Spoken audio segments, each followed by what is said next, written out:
Vision radio show with your host, Lonnie Clark. We stand together and accept that we now live in a world transformed by Fukushima. Monday, Wednesday, and Friday from 8 a.m. to 9 a.m. Pacific Standard Time here on UCY.TV radio. We relentlessly engage every ear that listens. We expose and confront the complete lack of accountability for the nuclear industry. Consider social engineering programs who view our bodies, minds, and souls as assets on a balance sheet. We discuss vital current issues, interview activists, and engage our audience in an effort to allow all voices to be heard. The Age of Vision radio show creates a venue that all will choose. We encourage our listeners to reclaim their power and their courage to take action and save our planet from the ravages of greed and indifference. Our actions matter. Every voice matters.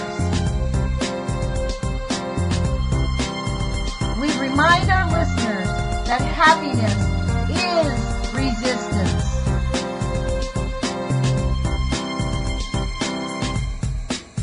Love is greater than fear.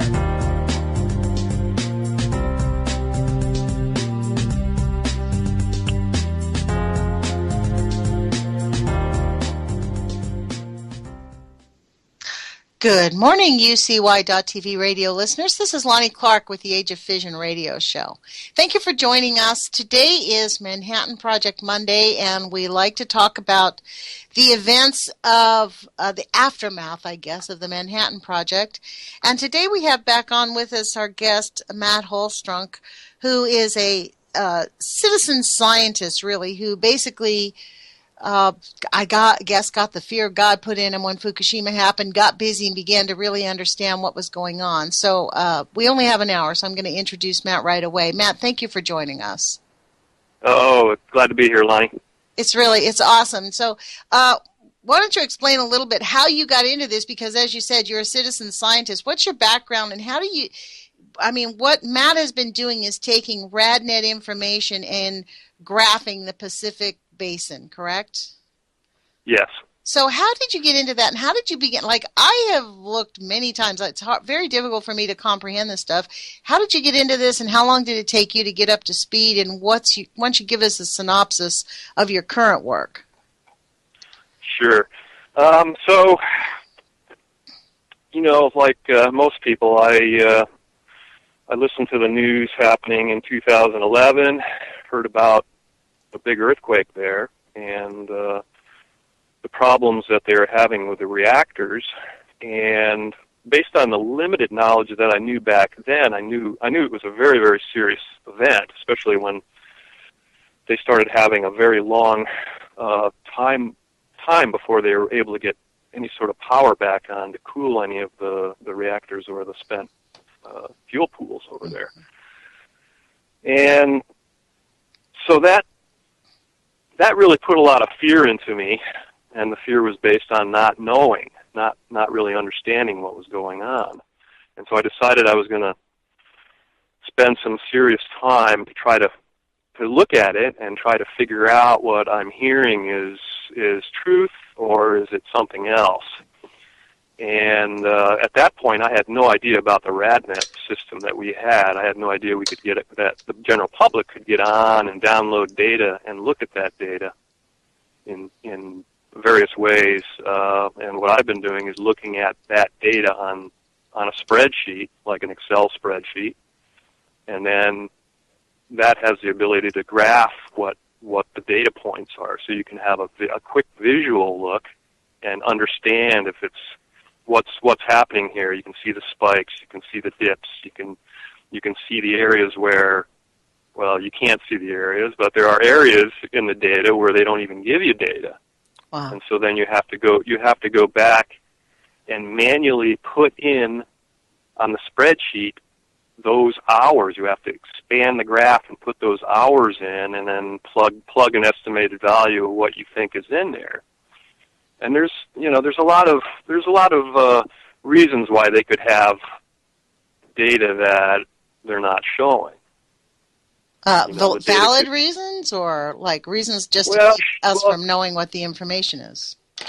Sure, there could be valid reasons. They might have a instrument failure. They might have battery failure. They might be updating software. They might be, there's a million different excuses that they can give out, and those excuses are valid. I understand that, but when I see these kind of blackouts happening at critical times during 2011, and I see them happening in many different cities, it makes me wonder if maybe they're blacking it out for another reason. And that reason would be the values were too high and they don't want anybody to see what those are. So there's no way for them to show it, so they just black it out and hope nobody asks the question. And nobody what are does, in these blackouts? Really. Very and few nobody people does. do, because we can't really. Chuck Heineman and I were talking about this a couple weeks ago on the air. He has also been following, but he has a different venue. Like his whole thing is about how we can reverse the radioactive contamination with microbes. So he's constantly going, and he lives in Kansas. So I think you were on the air with him. So this is one of the biggest, hardest parts with lay people is that we just can't comprehend what we're reading. Like, they give us the information, but it's all mumble-jumbled up, so you don't really, it sounds like it's really scary over 10,000 CPMs per minute. Yeah, and it really depends, the whole scare on the counts per minute thing is a hard one to grasp, because everybody's detectors everybody has different sensitivities on their detectors. And so what you're detecting and what I'm detecting and what the EPA detecting, we can have our instruments right in a circle within 3 feet of each other, and all three of them will be giving different readings. Right. We've seen that in many videos. The EPAs will be actually giving the highest readings of just about any of them that we can put up against, because they use a little they use a fan to pull in air way faster. They use a filter that collects the particles, and it's way more sensitive to what they have than anything that we can come up with. It's probably a $10,000 instrument that they have, or more. Wow. And then they have to have computers, laptops to interface, and everything else. So it's a very expensive. And they have to have people to monitor it, to change out the filters from time to time. Otherwise, the filters just build up, and the radiation levels just get higher and higher and higher. So we can see on the graphs, we can see the change-out days that happen with the filters when the values go to its lowest point. That is a filter change-out day, and it always happens twice a week. And you can see 3 to 5 days, 3 days, 5 days, 3 days, 5 days. And or 2 days, 5 days, which it used to be, and they've changed it down to 3 and 4, which is a little bit better. So where are you studying specifically? You said the Pacific Basin, but where does that include, Matt? Okay, that includes every RADNET station that I can access that is located in the states, in the U.S. states, bordering the Pacific Ocean. So I've got data from Hawaii, from Honolulu. I've got data from the 3 sites up in Alaska, which are Juneau, Fairbanks, and Anchorage. I've got data in the state of Washington, all of the stations in Washington that give out data. I've got all the stations in Oregon. There's only 2, basically Portland and Corvallis. I've got both stations in Idaho, that being Idaho Falls and Boise. And then I have all of the stations in California, all the way from San Diego all the way up to Eureka. Wow. Did you say Hawaii also? Hawaii, Honolulu, yep. Wow. So give us an idea. I mean, what are radiation rates like? I mean, we've heard many things that the EPA has raised the allowable radiation limits. Do you know what those currently are? Well, they've raised those limits in so many different things. I haven't had time to keep track of They all do. of that. They have been doing that. That's true. Yeah, I know. They've done it in water, and they've done it in food, and it's just, yeah, it's a lot to take in when you're trying to watch what they're doing these days. And I've been basically concentrating just on my graphical. Mm-hmm. So what do you think the rates are? What are the rates around on the Pacific? I mean, is the Northwest more radioactive, say, than California and Hawaii? Is Idaho? It's really hard to compare between cities unless they have geography and basically geography is what it's all about. It's all about what latitude you're on. It's all about if you're in a valley or if you're on the coast or if you're. Well, explain what that means. Let's say you're in your one family member's in a valley. Let's say right. I don't know, some valley. Say Willamette Valley. Yeah. And then let's choose the Willamette Valley. Perfect valley. You know, we have a valley in California. By the way, to our listeners, I live in the Willamette Valley, so that's where Eugene, Oregon is the Willamette Valley. As opposed to what other mountain range? As opposed to a mountain range, say by Mount Hood or something like that, up by Portland. Right. Well, Portland's a little different. Let's talk about the valley. Let's talk about Willamette Valley first. That's where we are. That's where you are. I'm up in Corvallis actually, and Corvallis luckily has a RADNET monitor here, and it's here for basically to watch over Oregon State's trigger reactor that they have up here. Mm-hmm. And basically, RADNET stations are put in place at reactor locations to monitor those reactors. Portland has one up at Reed College, and that's why that is there. Portland has a trigger station at Reed College? Yes, they do. Yep. Wow, that's news to me.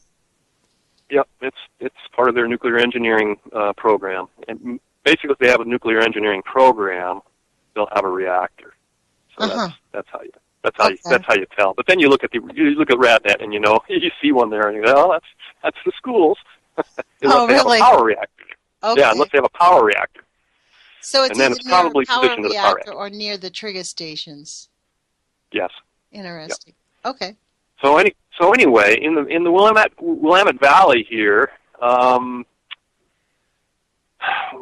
primary thing we get here, we get a lot of stagnant air. So we'll have stuff coming in off the coast, and it'll peel up over the mountains, and it'll come in here and roll and just sort of stagnate and fall down on the base and just sort of hang there. You know that in the morning when you wake up and there's fog here, and like this time of year, a lot of morning fog.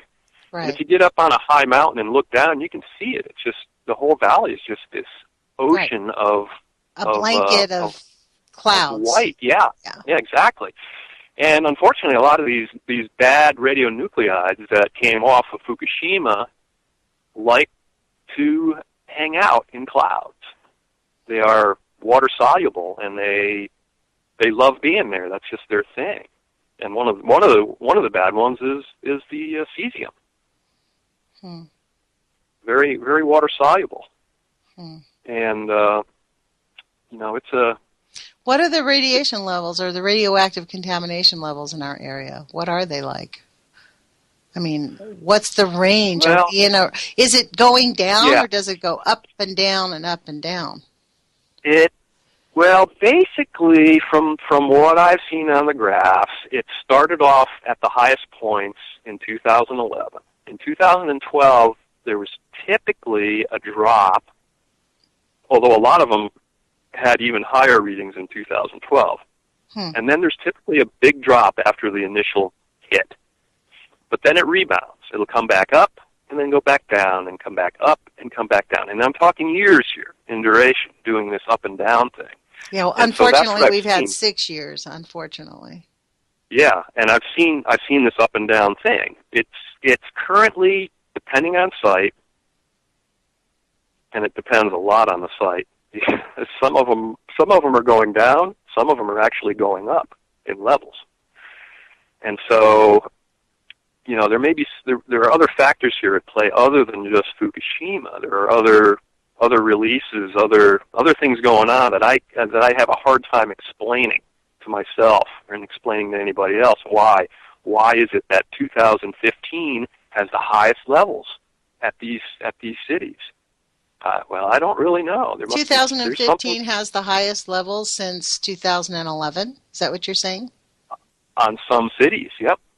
Huh. I can bring those up and talk about those if you want. Well, I wonder Yes. what relation that has to the activities of what was going on at Fukushima, because we know it's all generated. Like, this is the big issue. Last week some people were kind of irritated that I was discussing politics and the election, honestly, and Right. not radiation. But for me, the social engineering, this is what fascinates me. It's the social engineering of getting people to ignore the fact that we are being radioactively contaminated now for 6 years almost. And it really took me by surprise. I mean, it definitely, when I woke up to this idea, and I did not until 2012, it hit me like a ton of bricks that all of us have been just kind of unconsciously trained to ignore it. Like, Yeah. what's going on with the radioactive contamination right now? It's still coming from Fukushima, right? It's not like that's done. It's still spewing No. into the air, right? Oh yeah. It's not done. It probably won't ever be done in our lifetime. Do you think if there was like some big gigantic earthquake that would, like another tsunami type of thing, what would happen if there was like a big gigantic earthquake and a tsunami that affected those power plants? Would that actually bury the nuclear power plants and resolve the issue? Well, if the site was inland, it might temporarily solve it, but it's not. It's located right on the edge of the ocean, and if that thing ever goes, anything that goes down from those plants are going to get in the ocean, in the Pacific Ocean. There's no way around it because they have an aquifer that actually flows right through that area.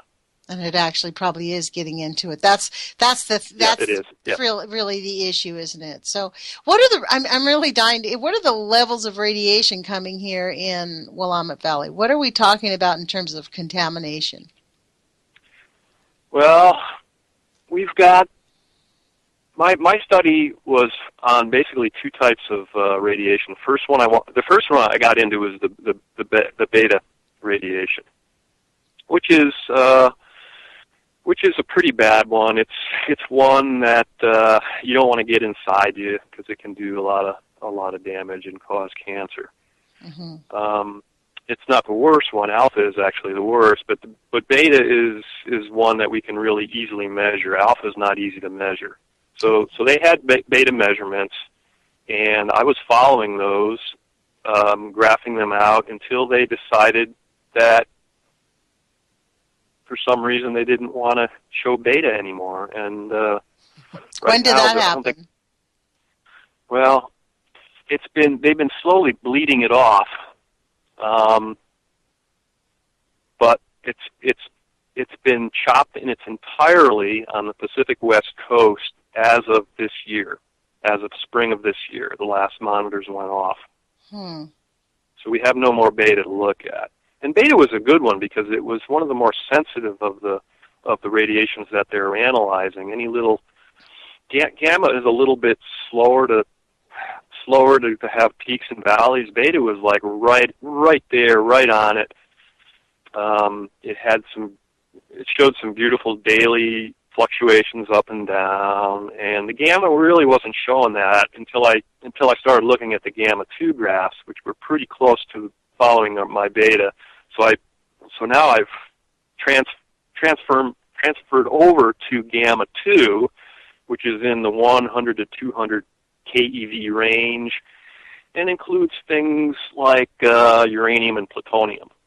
So what does that mean? What did you say, KeV range? What does that mean?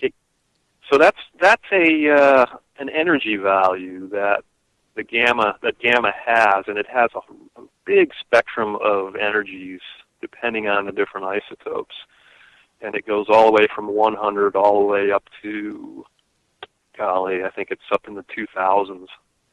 And so each isotope, each specific isotope produces different energy levels, different keV values. So there's groupings in the 100 to 200 range. They call that gamma 2. They have a gamma 3 and a 4, 5, 6, 7, 8, and 9. And each one of those ranges has a spread of values, and thus a spread of specific isotopes that are in those values.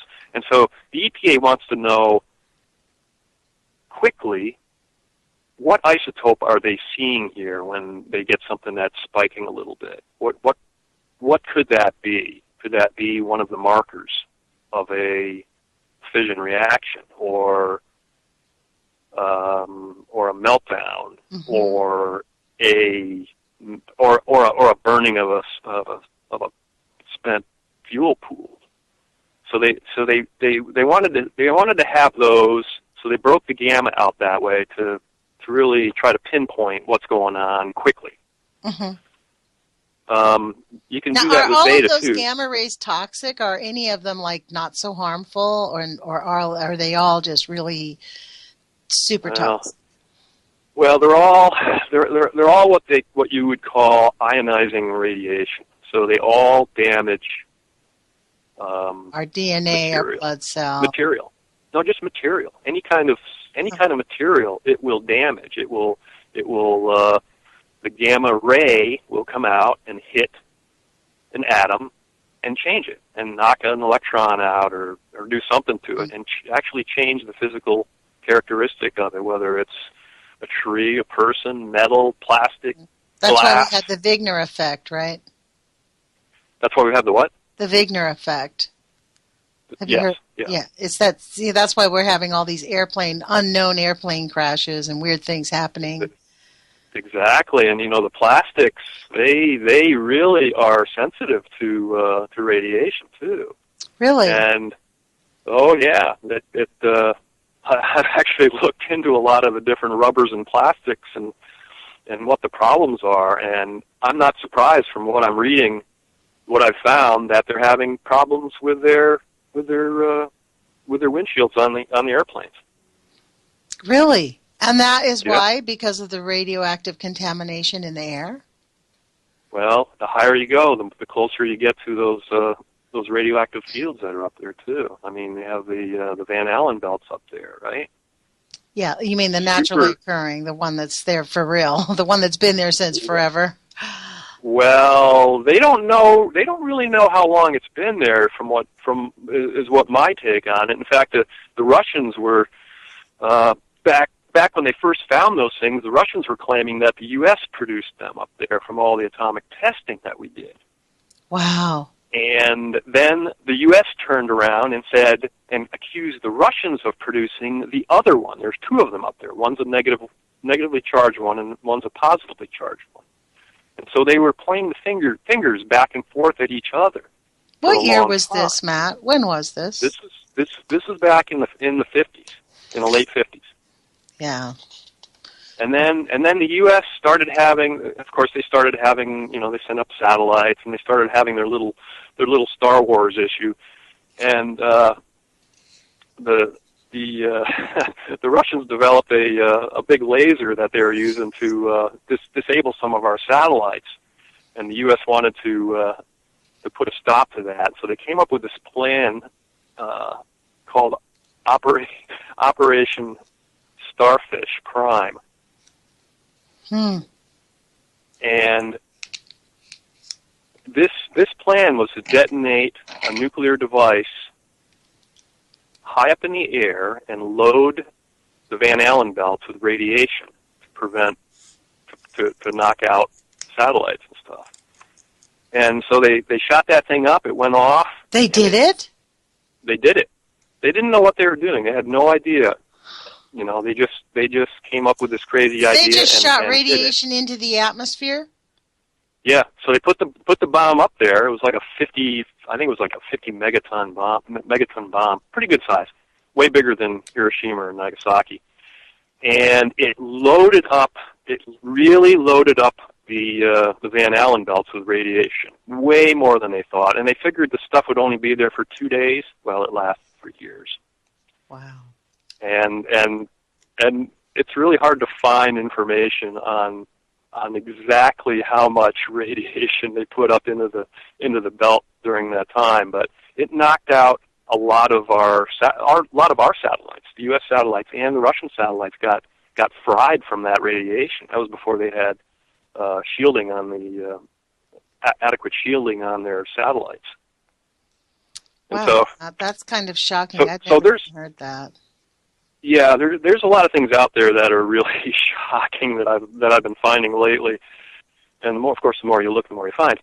So there is a lot of radiation above us that people aren't aware of that's hovering. So even before Fukushima, we were being bombarded.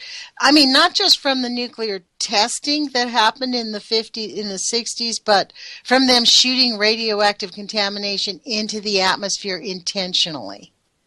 Yes. That's an incredible, that is so, I'm just like, there are not words. So let me just get back to this point. What are these, you're spending all your time on these graphs and figuring it out.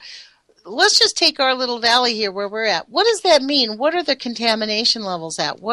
How have they spiked since you've been paying attention? And what does it mean to us in terms of our health and what we're exposed to? I mean, we hear all the time that people on the West Coast are being bombarded and we're being slammed and we're all going to die. I mean, that's why people don't want to hear about it, because who wants to hear that you're living in a place where you're going to die and there's nothing you can do about it?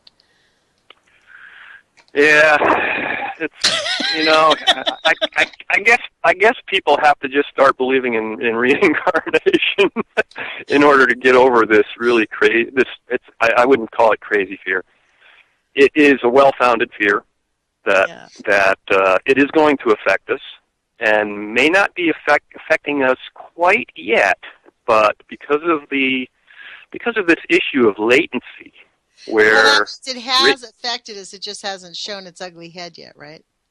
Yeah, it hasn't. The latency issue hasn't really come into effect quite yet. We're just at the beginning of it right now. So that depends on what isotope it was that hit you and how much, and how sensitive you are. There's a million different factors. Some people are strong enough that can just laugh it off, and then other people it just takes just a tiny bit amount and they're doomed. Yeah, well, so we know that it's a game of Russian roulette. Right. It's a game of we know that children Russian are roulette. affected. Children are affected. Yes. Women are affected. We know this. So what are the radiation levels like out here? I keep asking you that question, so it's okay. I'm going to talk about Corvallis only right now. Rice here, man. Yeah, I'll talk about Corvallis right now. And I'll talk about the beta. Okay. Since that's when I had concentrated. So there's 5 years worth of data that I downloaded. What I pulled off, I pulled off high points, I pulled off low points, and then I calculated averages, and I pulled off all of the hours where they weren't showing me data, and those hours where they weren't showing me data, I plugged in a value. I guesstimated on what that might be based on the highest reading that they showed me. I figured it would have to be higher than that, so I typically plugged that at 1.5 times the highest reading that they showed me, approximately. And that was what I used then to make up my averages. I included those in with the average thing. So in Corvallis, let's see. Let's just run down my year averages, and I'll just go from 2011 to 2015. In 11, it was 145 counts per minute. This is an average. 2012, it dropped off to 51. 2013, it bounced back up to 82. And then the last 2 years, 14 and 15, it stayed steady at 71. So unfortunately, I don't have any data prior to 2011 to compare. For some reason, the EPA didn't want to give that for this site, but they did give that for 2 sites in my study, and those being Honolulu and Seattle. They gave out 2010 data, which, to be honest with me, stunned me when I looked at that data, because it was really, really high. And I in 2010? Yeah, especially Honolulu. Which I haven't really come to a conclusion of why that is. Well, so what does that mean? I mean, like, these rates that you're reading to us, are those within range of, like, not causing severe effects, or are they normal by EPA standards, or where are they in terms of what they say the government is telling us is okay? Well, the government really doesn't tell us anything about being okay, and they don't tell us anything about what the normal readings are at any given site. So my thing was to go through and look and see what was the 5-year average or the year average here, and then compare that. So in Corvallis, the 5-year average is 84 counts per minute. So at 145 in 11, that was almost twice the average. And then it backed off, and then it came back in, and right now it's a little bit under that average, but that average was really skewed by 2011, that high 145 count per minute we had there. So my bet is it's... Also, when we see these ranges coming through, like the radiation goes up and down, once this is my understanding of radioactive isotopes, correct me if I'm wrong, but my understanding is once you're contaminated, once it passes through you and you're affected and you've been exposed, there's no unexposing you. It's not like you wash your hands and it goes away. It sticks around, like it has fallen on our grass, on our air. I mean, we're dealing with something that the world has never really had to do. I guess we have had to deal with it since the 50s, but at such a level that we've never really had such an incomprehensible catastrophe. Am I correct in that? Well, you're really close. I mean that stuff will radiate us and change us basically for good. Now, some of the isotopes do have half-lives, of course, but once it changes you, there's no going back. So you're correct on that. And we don't know if we've been changed or not.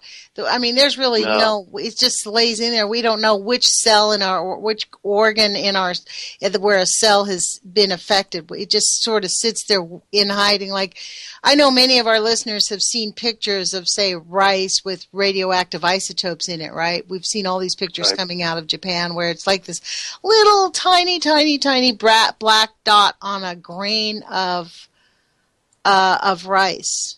That one little tiny black dot could, in theory, 15 years from now, cause you to get a severe type of leukemia or cancer. Yes, yeah, depending on what it was. Yeah, so these isotopes then attack or lodge. They like to lodge in various different parts of the body. Strontium likes to go towards the bones, and cesium likes to go towards the muscles. And so if you're starting to see people that have heart attacks out of the blue, well, could be cesium. If you start to see people having leukemia, well, that's a bone disease.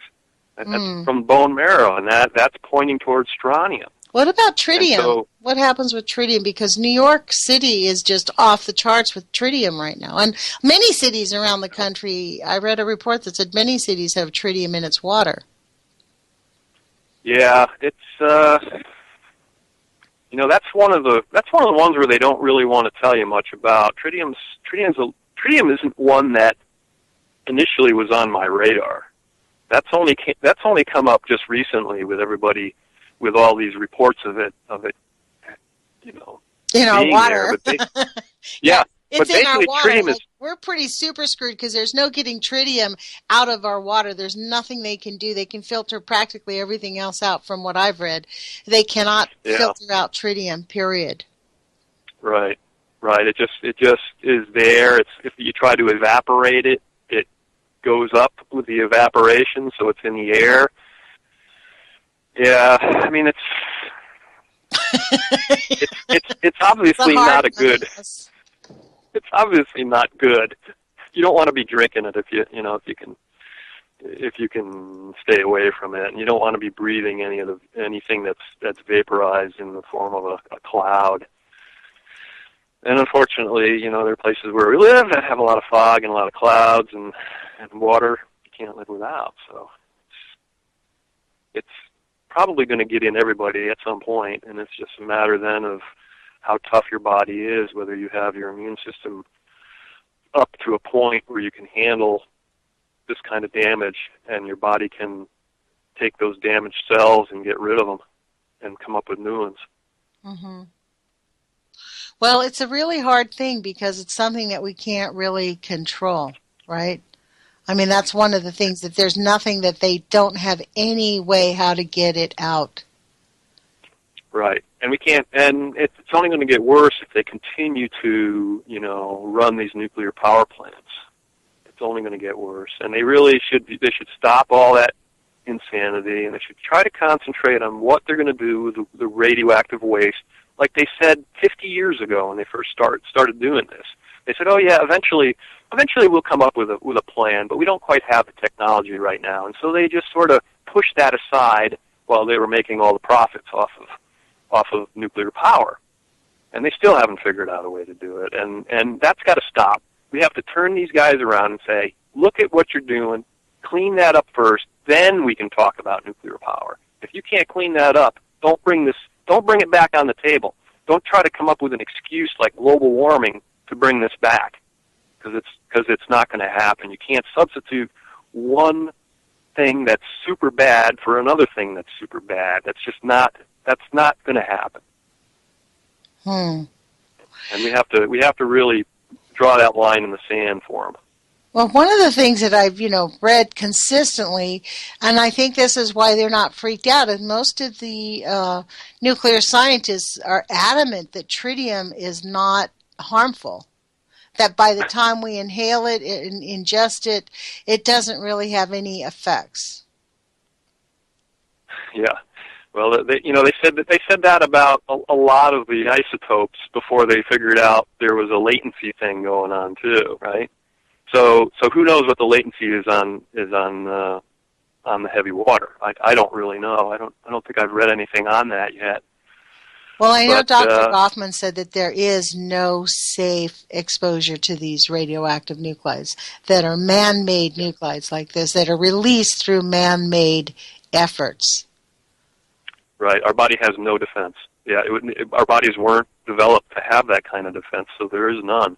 And it's the same with everything around us, all the plants and animals around us in our environment. They have no defense about it either. I mean, right now we're seeing some crazy stuff that they're blaming on global warming, and I'm thinking it has a lot more to do with the radiation hit that we took. Yeah. Well, you know what? That's interesting. You're the first person to bring that up. I'm always stunned that these so-called environmentalist groups, and in fact, I sort of gave up trying to talk to them because the National Resource Defense Fund, Greenpeace, and what was it called, 350.org. Like, I had reached out to them to talk to them about this idea. Why don't you guys, and they adamantly, all three of those organizations say that they just do not believe that the radioactive contamination is that severe. None of them want to, I mean, we've had 6 years of radioactive contamination from Fukushima at the highest levels we've ever seen, nonstop. There's no way it's not affecting the ocean, and if not causing the warming of the ocean, exacerbating it greatly. There's just no way it cannot not be doing that. Yeah, there's a lot of issues right now. I've been studying a lot of the mutations, a lot of the plant mutations that are in our area here, and it's quite pervasive. I mean, it covers a lot of different plants. The problem with radiation, radiation will come in. It'll hit. You mean radioactive contamination, like man-made radioactive contamination? Yeah. Yes, in gaseous form or whatever, will hit. It will damage, and then it'll leave. But it doesn't leave with the damage. The damage is done already, and whatever got hit by it has to then continue to try to live. When you're talking about plants, what radiation does to plants, it decreases the plant's ability to uptake water. And what that does, it mimics drought. It mimics a drought condition. Now, the plant can usually survive for a while, but it is severely compromised. And if then you combine that with a short dry period, then you have a major drought.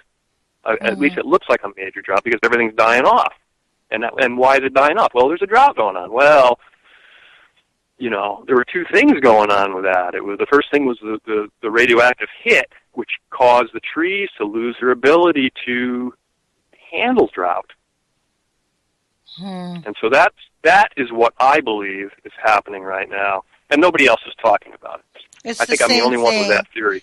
I know that Dr. Caldecott talks about this, how tritium, part of what they've discovered is that tritium, a fetus, a baby in utero, a fetus can actually absorb tritium at twice the rates, so that per mass, the fetus is actually much more contaminated than the mother carrying the baby, carrying the fetus at all. And so this is why and there's a huge effort to make people feel like these isotopes are just not that harmful. But I know that Dr. Caldecott's talked about how tritium is extremely deadly. I mean, but there's no getting it out of the water. There's no getting it out of anything. No, and it's extremely deadly because it gets in the water and we take it inside of us. That is that's the bad part. It's way worse getting inside us than being on the outside of us. On the outside, when it's floating around, our skin basically will protect us from most of the beta and all of the alpha, and it won't help with the gamma. That'll come shooting right through you, but it'll at least protect you for two of the three different types of radiation. Once it gets in you, all three have the ability to knock us out and can do incredible damage. This is stunning. So, Matt, how long have you been actually working on accumulating this information? 2011? Has this been going on for these last 6 years? Yep. Wow. And you post your, do you post your information up on any website anywhere? I am just finishing up my study for No Nukes Northwest, and they have a website called radcast.org, which I will be putting all my graphs on that in the near future. Well, I know at No Nukes Northwest we're working on getting a website built in the next month. That's going to be something. So we're going to have a specific website for No Nukes Northwest. So so maybe it's going to be going on that then too. Hopefully, I haven't heard that. So right now it's on Radcast. It's not on Radcast yet, but that was the plan that I had. Okay. Well, this is the thing, because this is important information to understand about, especially on the West Coast. There's a lot of anxiety about us being slammed and hammered, and people tell us, you're being exposed. But frankly, isn't the whole, that's one of the things that Chuck Heinemann discusses. He's in Kansas, in the heart of the country. And if you just took a quick perusal look at the EPA website, compare it to the West Coast and the East Coast, in some instances the radiation looks like it's far higher in the Midwest. Yeah, and I believe that. At first I didn't understand why, but now after looking at, after understanding the way the Earth operates, the way the wind patterns operate, the way we have these Hadley cells and the Ferrel cells and the polar cells and the jet streams that travel in between these cells, and knowing the which way the prevailing winds go from summer to winter. Will you come back and explain some of that with us, because you're saying I can. It's very complicated, and it took me a while to figure it out. But yeah, I'd be happy to Yeah, I'd explain. really love for you to come back and have that explained to us, because these are things that just, unfortunately, as regular citizens, we, like you're a citizen scientist. We have to know this information in order to protect our families and ourselves. Yes, yes. Now, is I this agree. affecting, you think, the southern hemisphere? Is it mostly just the western hemisphere? Do you think it has gone around the planet? Totally. There's no escape. Really? Absolutely no escape. There's no keeping it up in the western hemisphere because of the air currents and the air winds and things like that? Well, they were hoping it would all stay in the northern hemisphere because we have that Hadley cell effect down at the equator. But all of these cells that circulate around, they transfer into the adjacent cells. They're just not a thing on itself. There's a boundary layer where they bump up against each other and they transfer stuff back and forth. So yeah, it has been transferred now to a lesser degree, I'll say, into the southern hemisphere, but it's still being anything that's out there will get, if it's a higher concentration here and lower there, it will be transferred over into the lower concentration area in time. Yep. That is and I think, stunning. And from my graphs, I see some of the worst radiation up in Alaska. Well, that makes sense, don't you think? I mean, considering that the jet stream goes right from Japan right to Alaska. Well, it actually sort of circles just below Alaska, but there's a polar there's a polar cell up there that dominates. But everything that went out of Fukushima by the Ferrel cell gets pushed northward, and by the trades gets pushed westward. And so there's a northwest trajectory, basically, on all the particles that go up. And then when it hits that boundary cell, they get transferred over. And I'm still looking at why it looks like they got hit so hard. Maybe it had something to do with our magnetosphere in the world. Is there are there radioactive contamination limits higher still to this day, or did it just happen when Fukushima happened? From what I'm seeing, it basically happened when Fukushima happened, and it's gotten progressively worse. There's some really strange things coming up on my graph. One of the things is what I call a Venetian blind effect, where we're having huge spikes, and the spikes are usually so huge that they won't show them. So we're having, every day they have swaths of hours or an hour or two or three where they don't show the data every single day. And when you start graphing that, it looks like a Venetian blind. Why do you think they don't show the graphs every single day? What's going? I mean, well, do you notice an increase, a spike, and then they turn it off, or what happens? Yeah, typically that's what you see. You'll see a slight increase, or like something is happening, it'll turn off. When it comes back on, you'll see a slight decrease coming back down to the levels that they were. Sometimes they're higher levels, sometimes they're lower levels. You never know. Do you think that the people in Alaska are safe? Do you think that people... I mean, I have clients in Alaska who I've attempted to broach a subject, and they're like, oh, no, we're all perfectly fine up here. We're okay. I mean... Yeah, I just... Not so much, from the graphs I'm seeing, I can and just what see about that these Native American tribes that are still continuing to eat the salmon, the fish? They live off the land. They hunt the animals. They eat all the animals off of there. I mean, those animals must be much more radioactively contaminated than, say, killing a deer in Michigan, for example, or somewhere like that. Yeah, There are certain animals, of course, that like to thrive on plants that like to absorb radiation, right? I mean, you've heard about the reindeer culls up in Sweden when Chernobyl blew, and the reindeer became so highly radioactive they had to kill off huge herds of them because they are eating the lichen and the moss. Wow. Those two things love radionuclides, and they love to grow. And if you look around the Pacific Northwest, especially in our area here, and you go out and you look for moss and lichen and stuff like that, you'll see that, holy crap, it's everywhere. In fact, it's been growing. It's been growing on surfaces that it shouldn't grow on. I've seen it grow on metal and paint. That's it grows Chuck everywhere Hyman now. says. He says, look, radioactivity and moss and mold go together.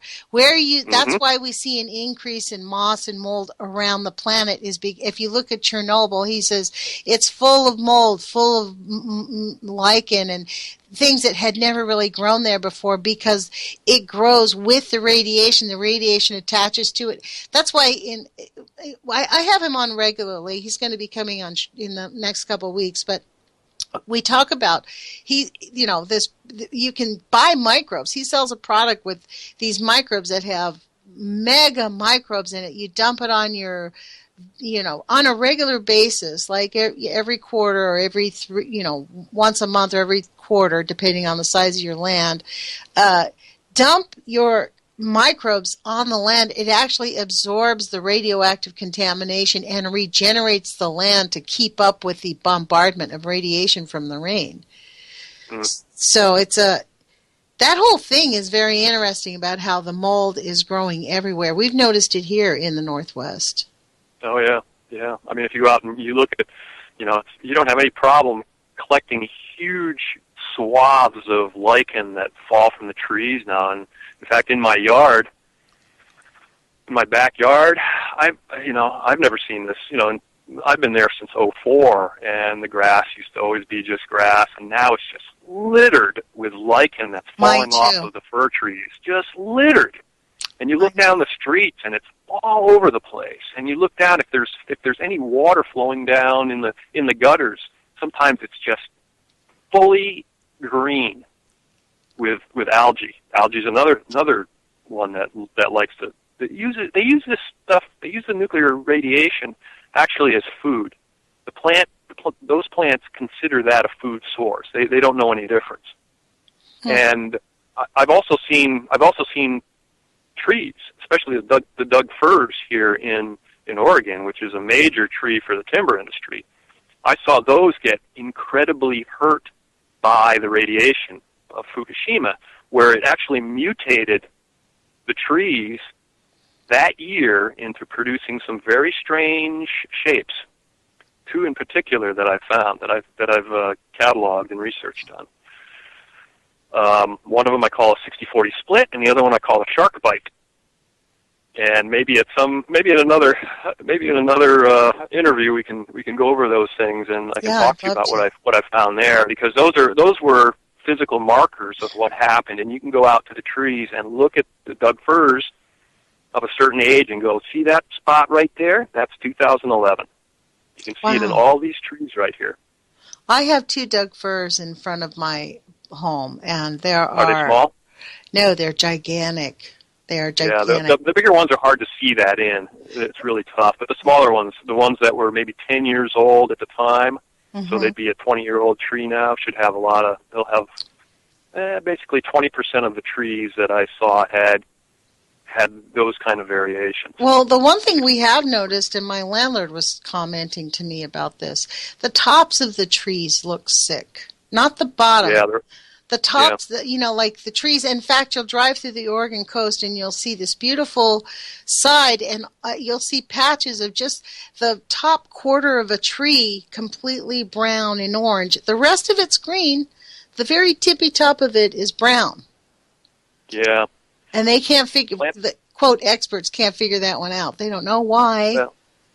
Well, plants are strange in that it seems to me that every branch is like a thing of its own. Almost every leaf too, because you can find mutations in leaves, for instance, that don't cover the whole tree. There might be a single branch that has a lot of them on it, or and so trees, you can cut off a branch, it still lives.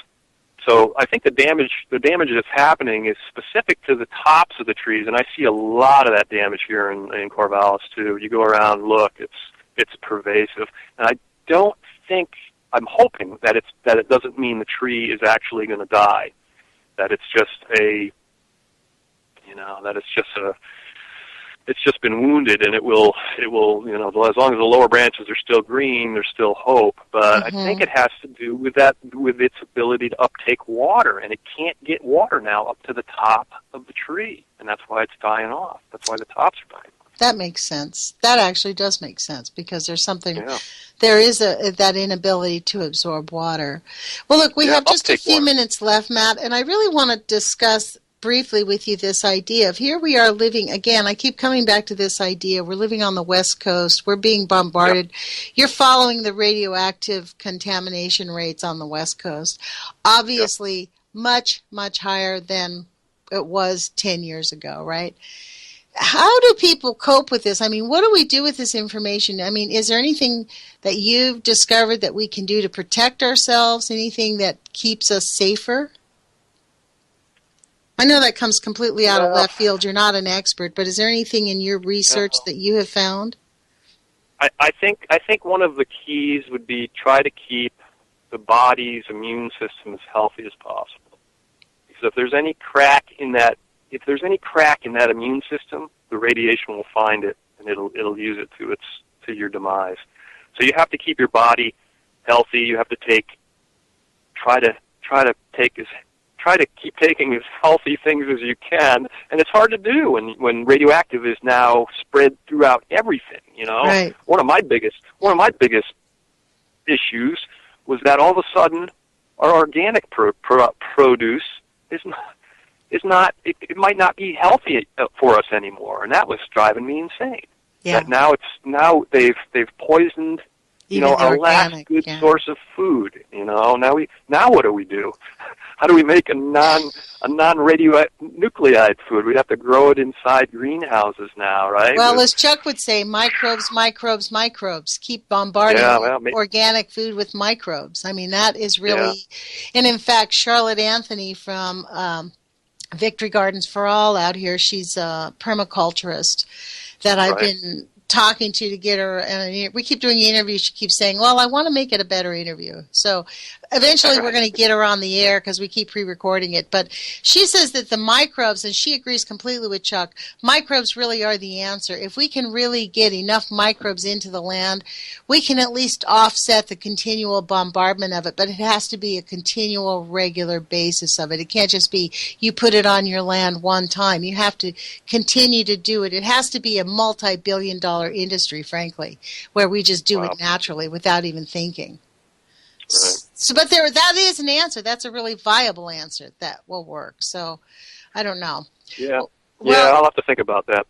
Yeah, me too. Well, I'm actually getting microbes. I mean, I have some microbes that I'm going to put on my garden. And here in the Northwest, we do a lot of gardening. That's kind of a normal...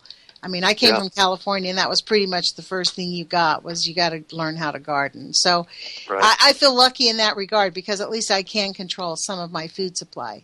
So, look, Matt, we have just less than 30 seconds left. So I want to thank you for joining us, and I am looking forward to our next visit in a week, or I think we've scheduled you for 2 weeks so we could get more of this information out. Really, truly appreciate the information. Shortly, we'll be able to find your work on Radcast. And I just want to thank you for joining us. Oh, you're welcome, Okay. Lonnie. Anytime. Well, put your courage feet on, you guys. Let's take some action. There's things that we can do. Education is the way out. And we'll talk with you guys later. Take care.